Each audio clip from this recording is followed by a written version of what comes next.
ప్రేక్షకులకు నమస్కారం అండి. నా పేరు ఆంజనేయరాజు, ట్రెడిషనల్ హీలర్ని. ఈరోజు మనం మా ఫామ్లో ఉన్నాం. జహీరాబాదు హెర్బా వ్యాలీలో ఉన్నామండి. ఇక్కడే మనం ఒక హెల్త్ రిసార్ట్ కడుతున్నాం.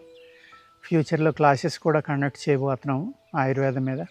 ట్రెడిషనల్ హీలర్స్కి కానీ విలేజ్లో కొంచెం ఆయుర్వేదం టచ్ ఉండి అలవాటు అయిన వాళ్ళు కానీ వాళ్ళు వచ్చి ఇక్కడ క్లాసెస్కి కూడా అటెండ్ అవ్వచ్చు. 1 వీక్ కోర్సు అలా ఉంటుందండి. పనసకాయల గురించి ఇది సీజను అందరికీ తెలుసు, అనేక వీడియోలు చూస్తూ ఉంటారు. కానీ పనసకాయ కొయ్యాలంటే అందరికీ భయమే. ఎందుకంటే చేతుల నిండా జిగురు అంటుకుంటుంది, తినేటప్పుడు మూతికి అంటుకుంటుంది. ఇలాగ తినటం అందరికీ ఇష్టమే, కానీ కొయ్యటం అంటే అందరికీ భయమే. ఎందుకంటే దాని సిస్టమ్ అలాంటిది కాబట్టి. ఇప్పుడు ఈరోజు మనం ముందర పనసకాయ ఎలా కట్ చేయాలి, ముగ్గిన పండుని ఎలా కోసుకుని ఎలా తినాలి అది చూపిందామండి. దాని తర్వాత పనసకాయ యొక్క ఉపయోగాలు మాట్లాడుకుందాం, ఓకేనా?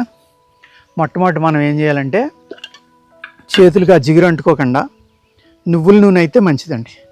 ఎందుకంటే నువ్వుల నూనె, పనసకాయకి నువ్వుల నూనెకి ఉన్న సంబంధం ముందు మాట్లాడుకుందాం మనం, ఓకే? ఈ విధంగా రాసుకోండి ఆయిల్ అనేది.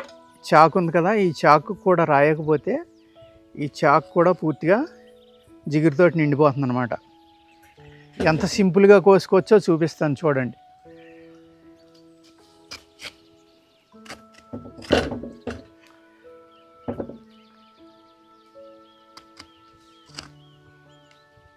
పనస పండుని మనం కోస్తున్నాం ఇప్పుడు, ఓకేనండి?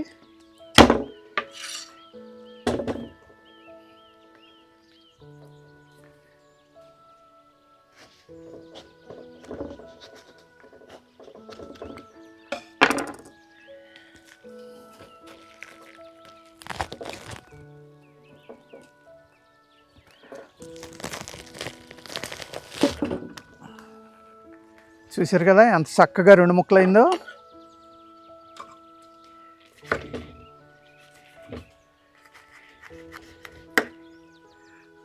చూడండి తొనలు ఎంత బాగున్నాయో, బ్రహ్మాండమైన సువాసన వస్తుంది. ఇలా కోసుకోవాలి. తోసి ఇలా తీస్తే ఇది తొన. ఈ గింజని ఇలా తీసుకుని మనం దీనిని తినొచ్చు అన్నమాట, ఓకే? ఈ తొన అనేదాన్ని ఇలా కోసుకుంటే చాకుతోటి సరిపోతుంది మీకు. దీనికి పెద్దగా పాలు కూడా కారట్లేదు, ఓకేనా? ఇలా కోసుకోవాలి దీన్ని. చూడండి ఇలా వెనక్కి తీస్తే ఈ తొన అనేది ఇలా వస్తుందన్నమాట. ఈ పనస తొనలో తీసే పద్ధతి. మనం ఎప్పుడైతే ఈ చేతులకు ఆయిల్ రాసుకున్నామో, ఈ ఆయిల్ రాసుకోవడం వల్ల దీన్ని వచ్చే జిగురు ఇది బాగా కొన్ని కాయలకి ఎక్కువ వస్తుంది చాలా. ఇది బాగా ఆరిపోయింది కాబట్టి దీనికి జిగురు రాలేదు. మన చేతులకు కానీ చాకుకు కానీ ఏమి అంటుకోలేదు. ఈ తొన లోపల ఉండే గింజలండి. ఈ గింజల్ని మళ్ళీ మీరు నిప్పుల పైన కాల్చుకోవచ్చు, లేదు ఇనప ముకుట్లో వేపించుకోవచ్చు. చాలా కమ్మగా మంచి రుచిగా ఉంటాయి. బ్రహ్మాండమైన ప్రోటీన్ ఉంటుంది ఇందులో, చాలా మంచి ప్రోటీన్స్ ఉంటాయి అన్నమాట. చాలా మంచి ఫుడ్ ఇది. దీన్ని మీరు పౌడర్గా చేసుకుని చపాతీ పిండిలోని, దోశ పిండిలోని ఇలాంటివి కూడా కలుపుకోవచ్చు అన్నమాట. కలుపుకుంటే ఇది షుగర్ని కంట్రోల్ చేసే లక్షణం ఉంటుంది ఇందులో. ఎందుకంటే rich food, high protein food కాబట్టి స్లోగా అరుగుతుంది. గ్లూకోజ్ అనేది తక్కువ ఉంటుంది ఇందులో. కొన్ని గింజలు చాలా ఎక్కువ తీయగా ఉంటాయి, వాటిలో కొంచెం ఎక్కువ ఉంటుందండి. అన్ని రకాల్లోనే ఉండవు. అది వెరైటీని బట్టి, ప్లాంట్ని బట్టి, దాని విత్తనాన్ని బట్టి రుచి అనేది ఉంటుందన్నమాట. ఈ పనసలో చాలా రంగులు కూడా ఉంటాయండి. ఎల్లో, వైటు, పింకు, రెడ్, ఇలాగ చాలా రంగులు ఉంటాయన్నమాట పనస తొనల్లో కూడా. దాన్ని బట్టి అనేక రకాల వెరైటీలు ఉంటాయి. రౌండ్ కాయలు ఉంటాయి, పొడవు కాయలు ఉంటాయి. ఇప్పుడు మన వెనకాల చెట్టు ఉంది చూడండి ఎన్ని కాయలు కాసిందో. ఇది రైతుకి మంచి ఇన్కమ్ వస్తుంది. ఇది నిలవ ఉండే కాయ. దీన్ని కూరగా వండుకొని తింటే మీకు షుగర్ కంట్రోల్ అవుతుందండి. అది కాకుండా ఈ నాన్ వెజిటేరియన్ తినని వాళ్ళు మటన్ టైప్లోనే సేమ్ కూర వండుకుని తింటే కనుక మటన్కి దీనికి పెద్దగా తేడా రాదండి. అంత చక్కగా ఉంటుంది. ఫ్రైకి కానీ లేకపోతే మీరు ఎగురుగా కానీ దేనికైనా. ఇది మనం తీసుకునే ఆహారంలో చాలా బెస్ట్ వాల్యుబుల్ ప్రోటీన్ ఫుడ్ అండి ఇది. దీని పచ్చికాయను కనుక మీరు చక్రాలుగా కోసి ఎండబెట్టేసి పైన ముళ్ళు ఉన్నాయి కదండి, ఈ ముళ్ళు లాంటివి కొద్దిగా తీసేయాలన్నమాట. పైన తీసేసిన తర్వాత దీన్ని చక్రాలు కోసి ఆరబెట్టుకుని మీరు పౌడర్ కొట్టుకుని దాన్ని చపాతీగా కానీ రొట్టిగా కానీ లేకపోతే ఒక పునుకులు కానీ గారెలు కానీ ఇలాగ మీకు దాన్ని రకరకాల రెసిపీస్ కింద చేసుకుని వాడుకోవచ్చు. దానికి ఒక అద్భుతమైన గుణం ఏంటంటే షుగర్ని కంట్రోల్ చేయటం. డయాబెటీస్ని చాలా బాగా తగ్గిస్తుంది. ఉదయం 2 చెంచాలు, సాయంత్రం 2 చెంచాలు కనుక మీరు ఆ పౌడర్ని తీసుకుంటే, పంచదార కలపని పాలతో తీసుకోవచ్చు, నీళ్ళలో కలిపి తీసుకోవచ్చు, వేడి నీళ్ళలో తీసుకోవచ్చు, ఏదో ఒక ఆహార రూపంలో తీసుకోవచ్చు. ఈ రకంగా అంటే బియ్య పిండి ఇది కలిపి రొట్టి కాల్చుకున్నావు, పునుకులు వేసుకున్నావు, పకోడీలు వేసుకున్నావు, ఏదో రకంగా. కానీ ఆయిల్ మంచి ఆయిల్ చూసుకోండి. ఆ విధంగా ఇడ్లీ పిండిలో కూడా కలుపుకుని తినొచ్చు అన్నమాట. ఇది కొంచెం గట్టిగా ఉంటుంది ఇడ్లీ, కానీ షుగర్ని తగ్గించడంలో ఒక అద్భుతమైన మూలిక ఈ పనసకాయ, పచ్చికాయ యొక్క పౌడర్. అర్థమైంది కదండి. ఎన్నో రకాల ఉపయోగాలు అన్నమాట పనసకాయలో. మనం ఏమనుకుంటాం, ఓన్లీ ఇదే అనుకుంటాం.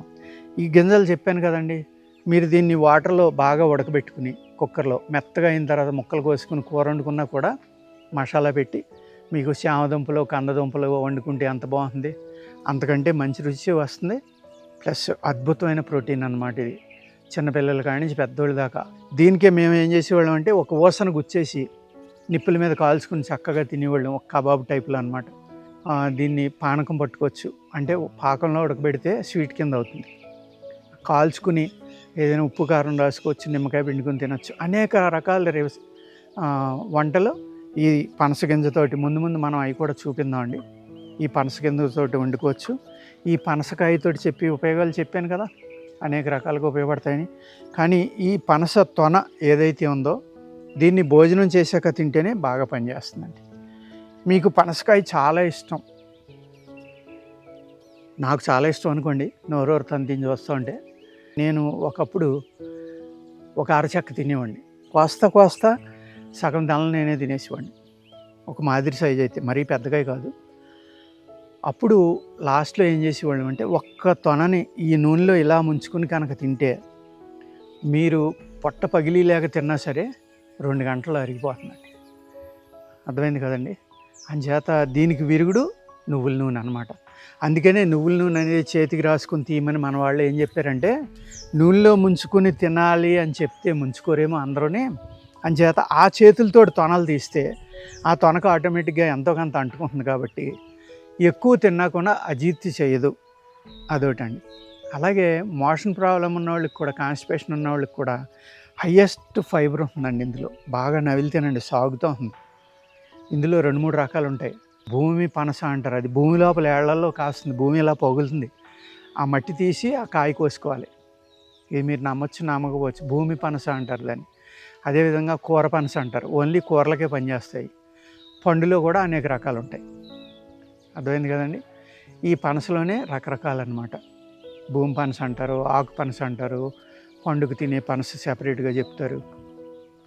నేల మీద కూడా ఏలాడి కాస్తూ ఉంటాయి కొన్ని, నేల మీద కూడా. అది కళ్ళు బాగా ఇడిచాక కానీ చెట్టుని ముగ్గాక కానీ కోసుకుంటే అద్భుతమైన రుచి ఉంటుందండి.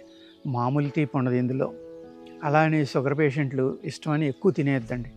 బాగా స్వీట్నెస్ ఎక్కువ ఉన్నది ఎక్కువ తినద్దు, ఒక మీడియంగా ఉన్నది తిన్నా పర్వాలేదు. ఎక్కువ తింటే ఇందులో గ్లూకోజ్ పర్సంటేజ్ కూడా ఎక్కువే ఉందన్నమాట. మన సపోటా లేకపోతే సీతాఫలం ఆ టైప్లో.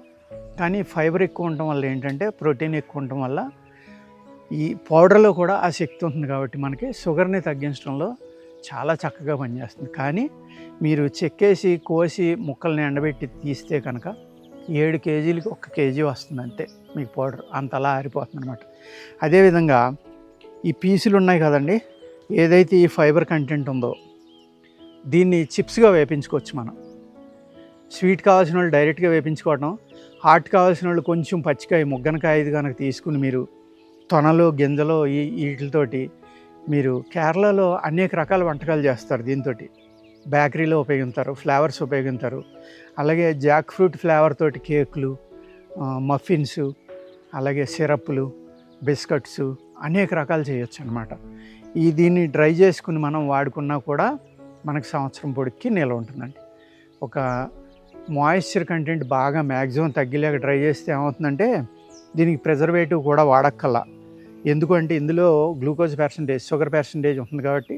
అంటే ప్లాంట్ నుంచి వచ్చేదాన్ని గ్లూకోజ్ అంటాం. గ్లూకోజ్ ఉంటుంది కానీ దీన్ని ఫ్రక్ట్రోజు, సుక్రోజు అంటాం మనం దీంట్లోంచి వచ్చే స్వీట్ని. అందుకేంటంటే డైరెక్ట్ షుగర్ తిన్నంత ప్రమాదం కాదు ఇది. ఇది ఎప్పుడైతే డ్రై అయిందో దీని స్వీట్నెస్ ఇంకొక 4 రెట్లు పెరిగిపోతుంది అనమాట. అంటే దీంట్లో షుగర్ పర్సంటేజ్ పెరుగుతుంది కాబట్టి దీన్ని నిల్వ చేయడానికి మనం ప్రిజర్వేటివ్స్ కూడా వాడక్కర్లేదు. అర్థమైంది కదండి.